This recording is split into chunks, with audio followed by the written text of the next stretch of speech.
नमस्कार, मैं सुप्रिया। आप देख रहे हैं न्यूज़ 39। आपको बता दें कि इस समय हम आरटीओ जम्मू में मौजूद हैं और यहाँ पे कई लोगों के इश्यूज जो हैं हमें देखने को मिले हैं और काफी लोग हमारे साथ जुड़े जिनको कंप्लेन जो है वो है ऑनलाइन सिस्टम से और यहीं पे हमसे जुड़ गए हैं कुछ लोग। हम इनसे बातचीत करेंगे। सर, क्या नाम है आपका? मैं फरमान अली ट्रांसपोर्ट कंपनी संघ का चेयरमैन हूँ। जी, क्या कंप्लेन है आपकी? देखिए, इधर हमने सुबह प्रोटेस्ट किया है इसी मुद्दे से कि ये जो धांधली हो रही है ट्रांसपोर्ट के अंदर, इसको बर्दाश्त नहीं किया जाएगा। लोगों की बड़ी जेन्युइन प्रॉब्लम है, डिमांड्स हैं लोगों की, ये गवर्नमेंट उस पर पूरा नहीं उतर रही। देखिए, पहला इश्यू ये है, फिटर्स का हम गाड़ी ले लेते हैं। हमारे ट्रांसपोर्टरों की जम्मू के अंदर 22 लाख गाड़ी है जो कमर्शियल गाड़ी है। इन्होंने एक रैंप तैयार किया है, जैसे फॉरेन कंट्री में गाड़ी पास होती है फिटनेस, उसकी एक रैंप बना दिया है साबा के करीब। जम्मू के अंदर 22 लाख गाड़ी है। एक गाड़ी की अगर फिटनेस खत्म होती है एक दिन में, वो एक गाड़ी की खत्म नहीं होती, 5000 गाड़ी 7000 गाड़ी की खत्म होती है एक दिन में। 7000 गाड़ी किस रोड पे चलेगी, वो गाड़ी वहां कैसे पहुंचेगी? और जम्मू से या रजौरी से या पुंछ से या किश्तवाड़ से वो गाड़ी पास होने के लिए कम से कम 5000 का उसका डीजल या पेट्रोल लगेगा। ठीक है जी, ये तो इस बात की कड़ी निंदा होना चाहिए, ट्रांसपोर्टरों ने निंदा करनी चाहिए। दूसरा, लाइसेंस का इश्यू था कि लाइसेंस का यहाँ अभी ट्रायल होता था नगरोटा में, पहले तो जम्मू में होता था, उसके बाद नगरोटा ग्राउंड में शिफ्ट कर दिया गया। लाइसेंस जो टोटल लोगों का जो अमाउंट लगता है, पैसा लगता है 500 रुपया, उसका जो 500 लगता है लर्निंग लाइसेंस का, और 12 रुपीज उसकी फीस होती है परमानेंट लाइसेंस की ट्रायल के लिए।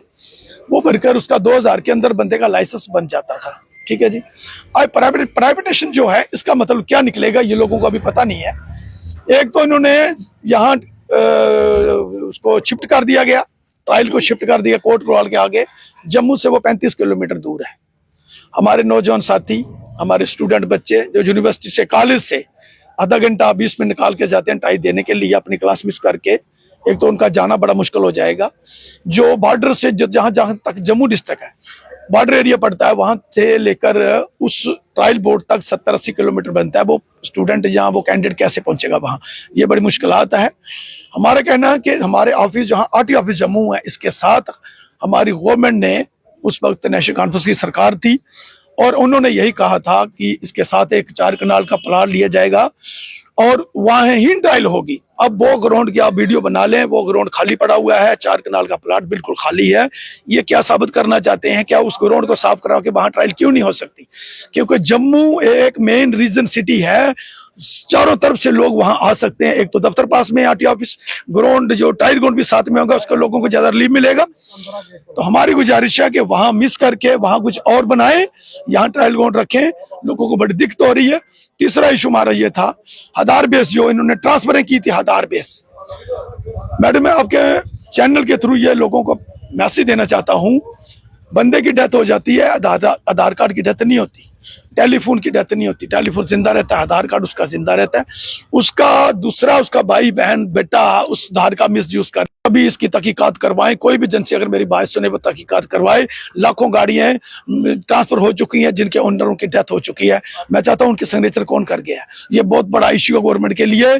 कोई भी एजेंसी अगर मेरी बात सुने, इसके ऊपर तहकीकात करे, ये पूरा डिपार्टमेंट फंस जाएगा। और इसके आगे और बड़े इशू हैं, छोटे छोटे इशू बहुत ज्यादा हैं। जैसे कि बाहर अंदर अगर फीस भरी जाती है, अगर किसी की सपोज को हम टैक्स भरते हैं 5000 रुपया, बस या ट्रक का टैक्स भरते हैं, तो दफ्तर के अंदर जो टैक्स भरा जाता है हमारा फ्री भरा जाता है, कोई पैसा नहीं लगता। बाहर हम जब दुकान से टैक्स भरा जाते हैं, उसका 1000 रुपया मांगा जाता है। ये गवर्नमेंट करना क्या चाहती है? ये कहती है कि हम लोग प्राइवेटाइजेशन कर रहे हैं। भाई, तुम लोग जम्मू लोकल लोगों को मार कर और बाहर के विदेशों को, लोगों को क्या बनाना चाहते हो? दिल्ली बम्बे जो यूपी से लोगों को बुलाकर उनको ठेके देना चाहते हो, जम्मू के लोगों को बर्बाद करना चाहते हो? ऐसे काम नहीं चलेगा। मेरी गुजारिश है चीफ मिनिस्टर साहब से भी, और जो हमारे एलजी साहब हैं, मोदी एलजी साहब है, उनसे भी गुजारिश है। और ट्रांसपोर्ट मंत्री जो बने हमारे ने, या तो उनको पता नहीं है इस चीज का, ट्रांसपोर्ट का, वो इस पे संज्ञान ले, आरटीओ दफ्तर का एक राउंड करें, यहाँ के उस ग्राउंड को देखें, सब लोगों की पोजीशन देखें, लोगों को पूछें लोग क्या चाहते हैं।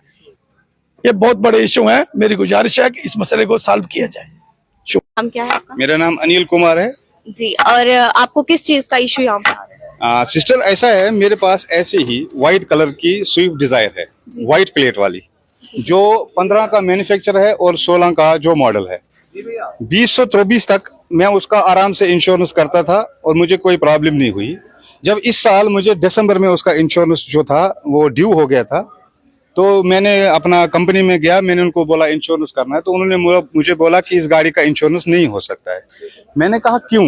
बोला कि ये जो प्रोडक्ट है ये रॉन्ग प्रोडक्ट है, ये कमर्शियल गाड़ी है, जबकि वाइट प्लेट है, आरसी मेरी ओके है।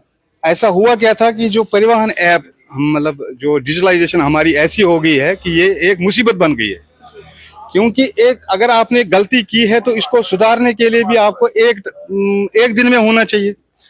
मेरी छुट्टी सारी निकल गई और इसके लिए मुझे तरले करने पड़े अपने बॉस के कि मुझे छोड़ो सर छुट्टी में, क्योंकि गाड़ी का इंश्योरेंस नहीं। अब मैं इस टाइम रुपये 10 लाख की गाड़ी को मत रोड पर रखूंगा। आप बताइए, अभी ये गाड़ी है मेरी, अगर इस गाड़ी के नीचे मेरे को कोई हादसा होता है या घर में ही इसको आग लग जाती है, कौन जिम्मेवार होगा? और इंश्योरेंस मेरा आईसीआईसीआई लंबार्ड का था। उन्होंने क्या किया काम, पूरे साल उन्होंने इंश्योरेंस चलाया, जब मेरा ड्यू था फर्स्ट डेट में उन्होंने वो रिजेक्ट किया। मुझे कंप्लेंट सिर्फ एक से नहीं है, इंश्योरेंस जो कंपनी है वो भी प्रॉब्लम करती है, वक्त पे वो भी कस्टमर का नहीं सुन रही है। अगर उन्होंने मुझे दिसंबर 2023 में 18 दिसंबर को उन्होंने मेरी पॉलिसी जनरेट करते हैं, मैं आपको पॉलिसी दिखा सकता हूँ, ओके पॉलिसी है कि भाई आपका जो इंश्योरेंस है 17 दिसंबर 1924 तक इंश्योरेंस ड्यू है। जब मैं कल 16 तारीख को फिर से इंश्योरेंस रिन्यू करता हूँ, वो वहां से मुझे बोलते हैं कि आपका 19 दिसंबर 2024 को रिजेक्ट हुआ है।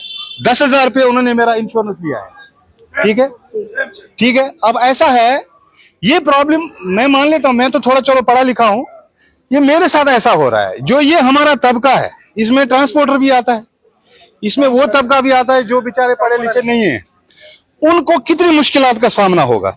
और उसके लिए मैं अपने आरटीओ साहब का मैं धन्यवाद देता हूं। जब मैं इनके पास आया, मैंने इनको एप्लीकेशन दी कि बॉस मैं इस टाइम श्रीनगर से आया हूं, मैं वहां जॉब कर रहा हूं, मैं वहां से आया हूं, मेरे को ये प्रॉब्लम है। आरटीओ साहब ने मुझे कहा आपको अब पता चला, जबकि रूडली उन्होंने मेरे से बात की, अब पता चला। मैंने कहा बॉस मैं थोड़ी आपका परिवहन ऐप खोल के बैठूंगा 24 घंटे, मैं उसी टाइम परिवहन पे आ जाऊंगा जब मुझे चालान होगा, या जब मुझे इंश्योरेंस करना होगा, या मुझे कुछ कोई इश्यू होगा। इश्यू जब आया अपना 17 दिसंबर 2024 को मेरा इश्यू आया, छुट्टी मिली, तब जाके आपके पास आया हूं। और असली ग्रीवेंस मेरी ये है, उन्होंने मेरी एप्लीकेशन पकड़ी, अपने क्लास फोर्थ को बोला कि ये एप्लीकेशन लेके जाओ जी नीचे। मुझे उन्होंने रसीद कोई नहीं दी, मेरी ओरिजिनल आरसी इनके पास पड़ी है। मान लीजिए अगर ये आरसी गुम हो जाती, मुझे बताइए मैं कहां जाऊंगा?